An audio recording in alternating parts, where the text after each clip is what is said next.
Les directions douanières du Mali, du Burkina Faso et du Niger se sont réunies avec la direction douanière du Togo, il y a maintenant 48 heures. D'ailleurs, ils ont été reçus au Niger par le président Abdourahmane Tiani. Ils le seront sans doute de la même façon au Burkina Faso et au Mali par les présidents Traoré et Goïta.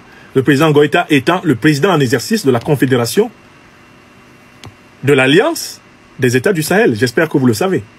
Que la Confédération a actuellement un président, qui est le président confédéral. Et il faudrait qu'on mentionne cela.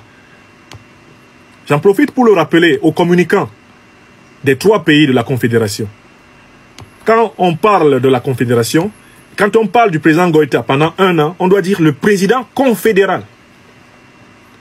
Il est le président de la transition du Mali, il est chef de l'État du Mali, et il est le président confédéral.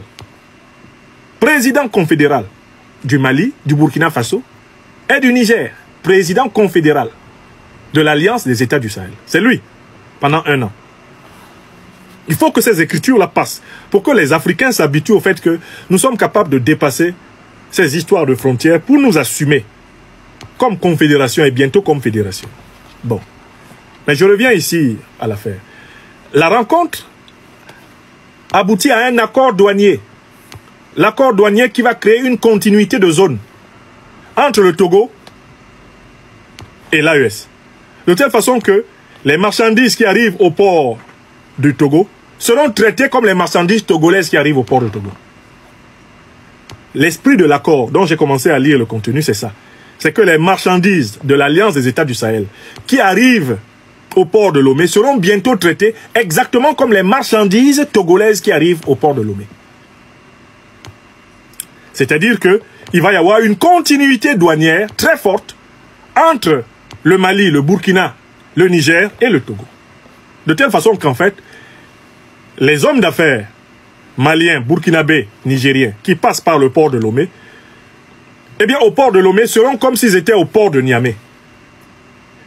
Au port de Lomé seront comme s'ils étaient au port de Bamako.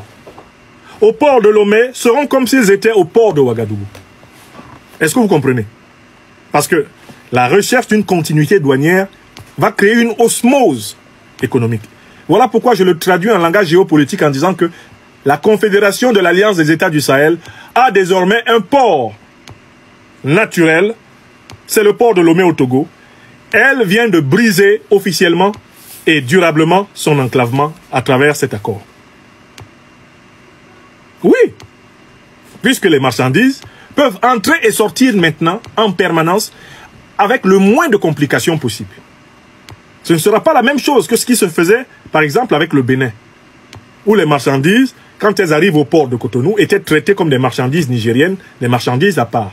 Les accords douaniers qui se mettent en place maintenant entre l'AES et le Togo sont des accords de continuité douanière. C'est-à-dire que les marchandises de l'AES seront traitées au port de Lomé comme les marchandises togolaises. Ça, c'est un grand acte panafricaniste. Moi, je suis un critique de la dictature de Faure Gnassingbé. Je continue à demander au président Faure Gnassingbé de libérer les innocents prisonniers politiques au Togo, mais j'ai l'obligation de reconnaître, quand il prend des décisions d'intérêt vital pour les peuples africains, que ce sont des décisions positives. C'est bien. Même s'il est un dictateur, quand un dictateur fait cela, certes, c'est sans doute pour améliorer son propre cas, mais puisque cela contribue à renforcer et améliorer la vie des populations, on doit dire que ça c'est bien. C'est ce qu'il faut faire. Et lui demander de libérer les prisonniers politiques. De permettre aussi au peuple togolais de bénéficier de la même respiration que les autres peuples libérés par des patriotes révolutionnaires. Mais cet accord de continuité douanière est un acte positif du Togo. Que le Togo soit dirigé par Faure Gnassingbé ou qu'il soit dirigé par un président démocratiquement élu, il faut maintenir ces accords de continuité douanière. Il faut maintenir cette fluidité. Il faut maintenir cette ouverture du port de Lomé sur les pays frères du Mali, du Burkina Faso et du Niger. C'est un acte panafricaniste incontestable, quel que soit celui qui le pose. Il faut ouvrir. Qui plus est, le droit international prescrit qu'on ne puisse pas empêcher un pays sans littoral d'accéder à la mer. Si les gens respectaient le droit international, la question ne se poserait pas. Mais que le Togo prenne sur lui la responsabilité de mettre en place un accord de fluidité douanière totale avec l'AES, il faut saluer ça.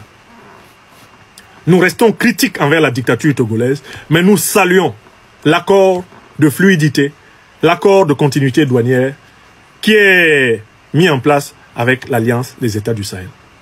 Voilà ce que nous impose le bon sens et la mesure dans le jugement politique.